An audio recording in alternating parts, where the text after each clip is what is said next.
ബഹ്റൈനിൽ പോകുമ്പോൾ നിർബന്ധമായും പോയിരിക്കേണ്ട ഒരു റെസ്റ്റോറൻ്റാണ് മനാമയിലെ ഹാജിസ് കഫേ 1950. ആദ്യ തവണ ആഷിറിൻ്റെ നിർബന്ധത്തിന് വഴങ്ങിയാണ് അവിടെ പോയത്.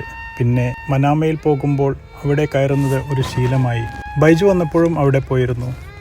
അതിരാവിലെ തുറക്കുന്ന കഫേ വൈകിട്ട് 7 മണിക്ക് മനാമ ഉണർന്നു വരുമ്പോഴേക്കും അടയ്ക്കും. രാത്രി നല്ല കച്ചവടം കിട്ടില്ല എന്ന ചോദ്യത്തിന് അവിടുത്തെ മലയാളി സപ്ലയർ പറഞ്ഞ ഉത്തരം 7 മണി വരെയുള്ള കച്ചവടം തന്നെ അവർക്ക് അധികമാണ് എന്നാണ്. അവിടെ ഇരുന്നപ്പോൾ ഞങ്ങൾക്കും അത് തന്നെ തോന്നി. നമ്മളെ പഴയ കാലത്തിലേക്ക് കൂട്ടിക്കൊണ്ടുപോകുന്ന ഒരു അന്തരീക്ഷമാണ് അവിടം. വെജിറ്റേറിയൻസിനെയും നോൺ വെജിറ്റേറിയൻസിനെയും ഒരുപോലെ സംതൃപ്തിപ്പെടുത്തുന്ന വിഭവങ്ങൾ, കബാബ് പോലെയുള്ള കനലിൽ ചുട്ടെടുത്ത മാംസങ്ങളും ചൂടുള്ള റൊട്ടിയും, ഹമ്മൂസ് പോലെയുള്ള വെജിറ്റേറിയൻ വിഭവങ്ങൾ, പിന്നെ വിവിധ തരം സലാഡുകൾ, ചെറുനാരങ്ങ നീരും ഉപ്പും ചേർത്ത വിവിധ തരം ഫ്രഷ് ഇലകൾ, ഉപ്പിലിട്ട പലതരം അച്ചാറുകൾ, മേമ്പൊടിയായി പുതിന ഇട്ട ചായയും കുശാലായി.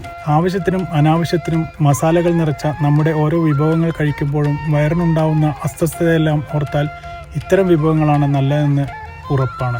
അവിടെ വീട്ടിൽ ഉപയോഗിക്കാൻ വാങ്ങിയ പുതിന ഇലയും മല്ലിച്ചപ്പുമെല്ലാം ബാക്കിയായത് ബൈജു നാട്ടിലേക്ക് കൊണ്ടുവന്നിരുന്നു. ഒരാഴ്ച കഴിഞ്ഞും അത് ഫ്രഷായിരുന്നു എന്നാണ് ബൈജുവിന്റെ വാമഭാഗം. അറബികളെല്ലാം നിത്യവും മാംസം കഴിക്കും എന്ന മിഥ്യാധാരണയാണ് നമ്മൾക്ക്. അവർ കഴിക്കുന്ന അത്രയും ഇലക്കറികളും സാലഡുകളും കഴിക്കുന്നവർ വേറെ കാണില്ല എന്നാണ് എൻ്റെ ഒരു അഭിപ്രായം.